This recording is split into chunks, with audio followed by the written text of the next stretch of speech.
Bonjour, une cordiale bienvenue à notre nouvelle étude biblique de la série Jésus notre formateur.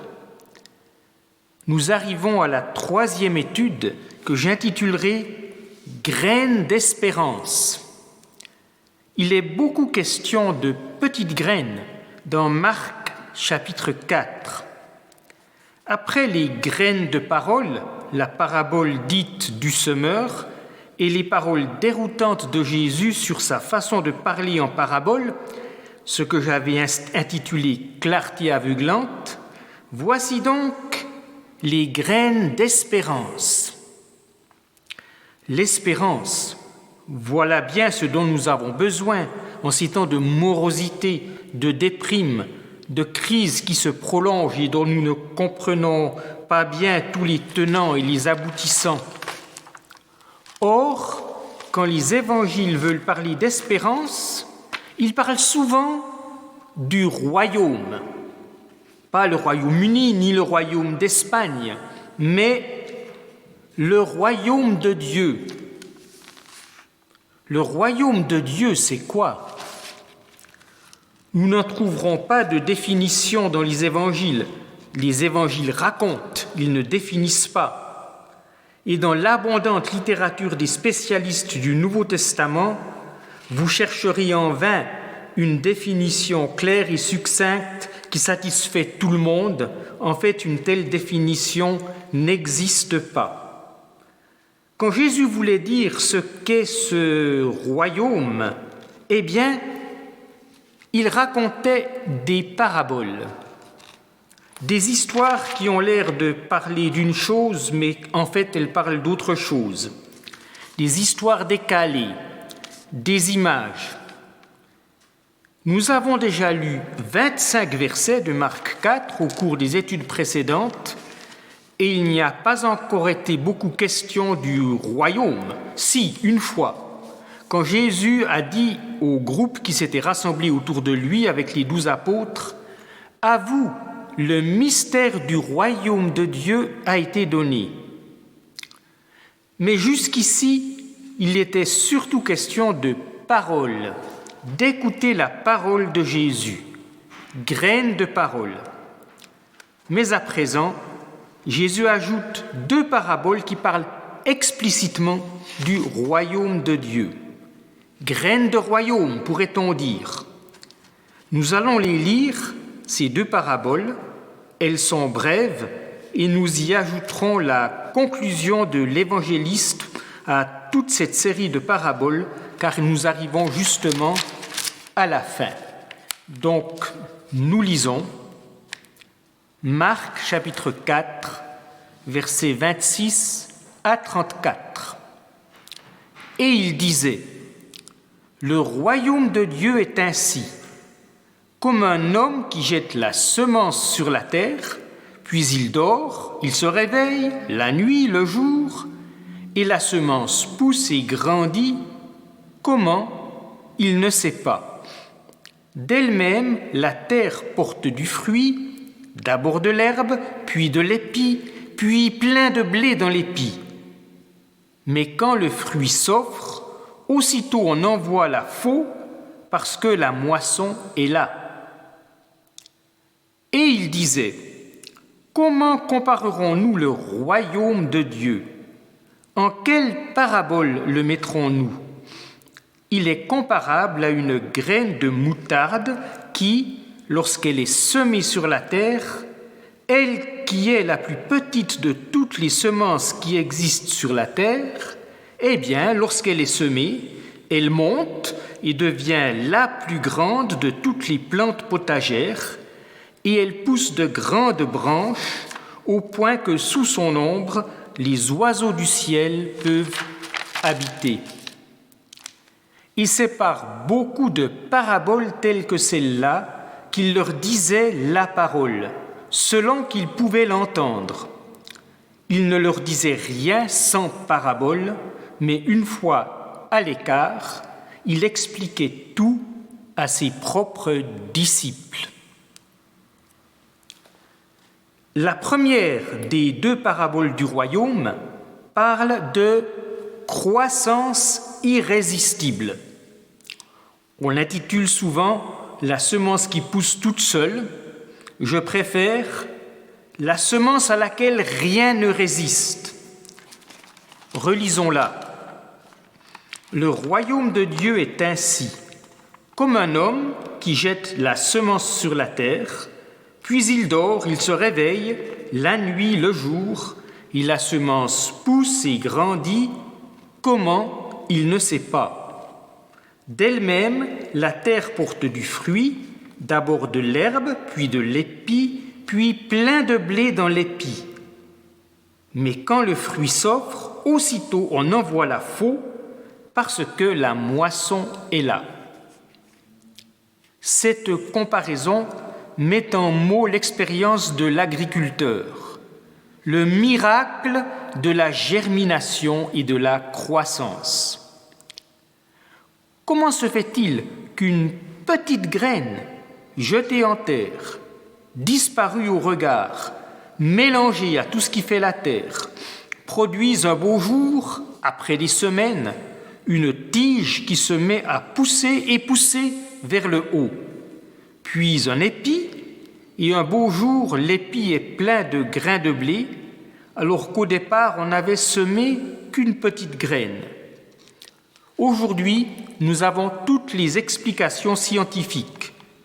Cela nous empêche ou ne nous empêche pas de nous émerveiller comme les anciens qui n'avaient pas d'explication. Bien sûr, l'agriculteur n'est pas passif dans tout ça. Il doit entretenir, sarcler, etc. Mais tout paysan sait que ce n'est pas lui qui fait pousser. C'est le mystère de la vie. Mais Jésus n'est pas en train de donner un cours élémentaire d'agriculture, ni de conduire des citadins ignorants dans la visite guidée d'un champ de blé. Il dit « Le royaume de Dieu est ainsi ». Comme comparaison. Mais où se situe la comparaison? Il ne faut probablement pas trop chercher à identifier le semeur. S'il s'agissait de Dieu, ce serait difficile de le comparer à un homme qui ne sait pas comment tout cela se passe. Dieu est le Créateur. Le Dieu de la Bible est le Créateur, après tout. Comment l'homme qui a mis cette semence en terre ne sait pas comment tout cela se passe. Comment il ne sait pas. Et vu qu'il s'agit du royaume de Dieu, on ne voit pas non plus qui serait l'homme qui sème le royaume tout en n'y comprenant rien. Plutôt que sur l'homme qui sème la semence mais qui ne la fait pas pousser, nous sommes invités à nous focaliser sur le processus et sur le résultat. Le processus, c'est que le royaume grandit même quand on ne le voit pas. La croissance de la semence est peut-être cachée au point qu'on ne voit encore rien sortir de terre. Mais, parce qu'on parle du royaume, depuis que Jésus a été sur terre, le royaume de Dieu est là. Il grandit aussi vrai que la semence germe. Le résultat maintenant,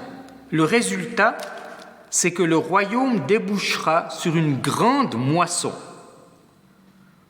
Probablement, selon l'usage biblique de l'image, donc de la moisson, probablement faut-il penser à la fin des temps, tout en sachant qu'avant la fin des temps, il y aura bien des petites moissons riches et prometteuses.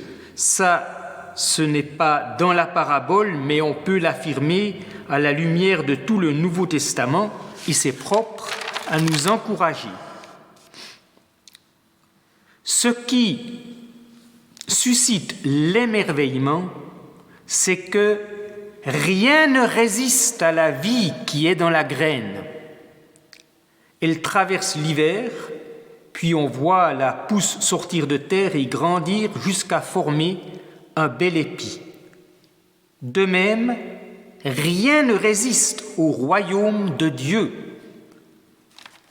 Il n'y a donc pas de quoi être pessimiste, même quand la justice et l'amour que Jésus est venu apporter paraissent comme écrasés par les forces contraires.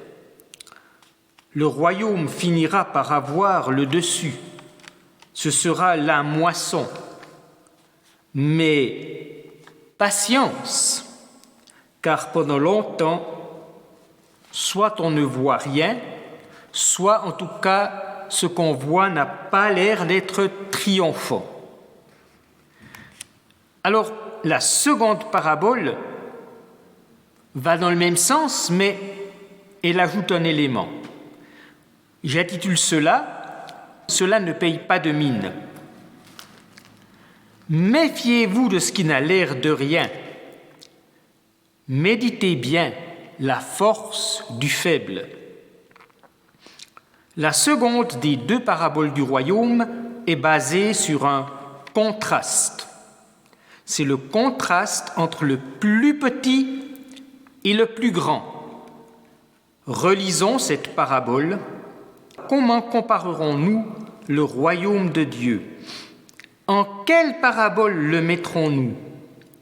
Il est comparable à une graine de moutarde qui, lorsqu'elle est semée sur la terre, elle qui est la plus petite de toutes les semences qui existent sur la terre, eh bien, lorsqu'elle est semée, elle monte et devient la plus grande de toutes les plantes potagères.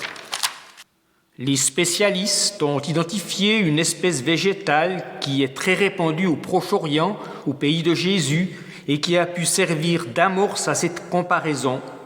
C'est le sénévé noir, une sorte de moutardier dont la semence est très petite, mais qui peut monter jusqu'à 4 mètres, une taille respectable. Pour comprendre comment ce contraste entre la petite semence et la grande plante, l'arbre, pour comprendre comment ce contraste s'applique au royaume de Dieu, il nous faut regarder l'action de Jésus. En effet, le royaume n'est pas quelque chose de statique. En fait, ce n'est pas d'abord un territoire comme celui du Royaume-Uni ou de l'Espagne, mais un pouvoir. On pourrait plus proprement parler de règne de Dieu plutôt que de royaume. Mais le terme de royaume est devenu tellement usuel dans le langage chrétien que j'ai préféré le conserver. Un réel pouvoir s'est manifesté dans le ministère de Jésus. Sa manière de parler, son enseignement, ses miracles provoquaient l'étonnement. Pourtant, si on regarde aux résultats avant sa mort, ils ont été maigres en termes d'adhérents qui lui sont restés fidèles. À la fin, il n'y avait plus que les 12 et le petit groupe des femmes disciples. Et encore, les 12 étaient de bien piètres disciples, comme le montre en particulier l'Évangile selon Marc. Mais pour mieux approcher ce qu'est le royaume, il nous faut prêter attention à la fin du ministère de Jésus. Son ministère a abouti à son arrestation, à son procès avec toutes les violences et humiliations attenantes, et à la croix. Jésus qui finit en condamné à mort dans les souffrances et les humiliations atroces qui vont avec ce type d'exécution, c'est non seulement la plus petite de toutes les semences, mais une semence piétinée par de lourdes bottes. Comment peut-elle encore donner un grand arbre ? C'est tout le mystère de Pâques. Oui, la découverte du tombeau vide, le message de l'ange, il est ressuscité, il n'est pas ici.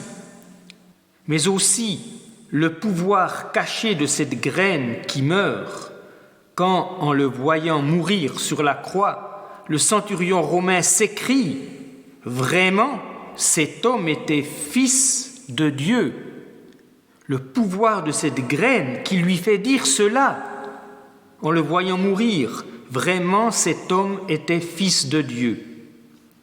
C'est ce que Luther a appelé le pouvoir de Dieu sous son contraire. Revenons à la parabole. Quand il parle de la plus grande de toutes les plantes potagères, Jésus ajoute « Et elle pousse de grandes branches au point que sous son ombre, les oiseaux du ciel peuvent habiter. » Cette image d'un grand arbre, en fait dans ce cas rien moins qu'un cèdre du Liban, un grand arbre donnant abri aux oiseaux, eh bien, il vient de l'Ancien Testament. 2 passages dans Ézéchiel 17 et Ézéchiel 31, et dans Daniel chapitre 4. C'était le songe de Nabuchodonosor. Dans toutes ces apparitions de l'image dans l'Ancien Testament, il s'agit de géopolitique, un pouvoir politique dont l'influence s'étend loin à la ronde. Mais en quoi cela s'applique-t-il au royaume de Dieu ? Si on veut parler d'hégémonie pour le royaume de Dieu, d'hégémonie dans le sens d'un pouvoir qui s'impose partout, cela ne sera vrai qu'à la fin des temps. Mais le pouvoir du crucifié ressuscité se déploie dès à présent de manière bien différente. C'est tout le contraire d'une puissance écrasante. Nous croyons au Christ ressuscité et victorieux, mais il est loin de faire l'unanimité ou d'apparaître comme une évidence. Et le mal est encore tellement présent dans le monde, ça fait même scandale. Si vous croyez au ressuscité, comment pouvez-vous faire face à l'existence du mal ? Mais le pouvoir du ressuscité est là, bien discret souvent. Des personnes en font l'expérience dans leur vie, mais elles ne deviennent pas pour autant des surhommes ou des superwomen. C'est le pouvoir de l'amour. Et ce pouvoir dans nos existences, ce pouvoir dans la communauté des disciples, ce pouvoir dans nos relations interhumaines, nous donne l'espérance du royaume qui est déjà là et qui vient, les deux. À nous de jouer maintenant. Pour conclure toute la série des paraboles, l'évangéliste nous dit que Jésus en a raconté bien d'autres, que c'était là sa manière préférée de dire la parole. Il ne leur disait rien sans parabole, mais une fois à l'écart, il expliquait tout à ses disciples. Nous n'avons aucune de ces explications à part celle de la toute première parabole, celle de la semence qui est la parole.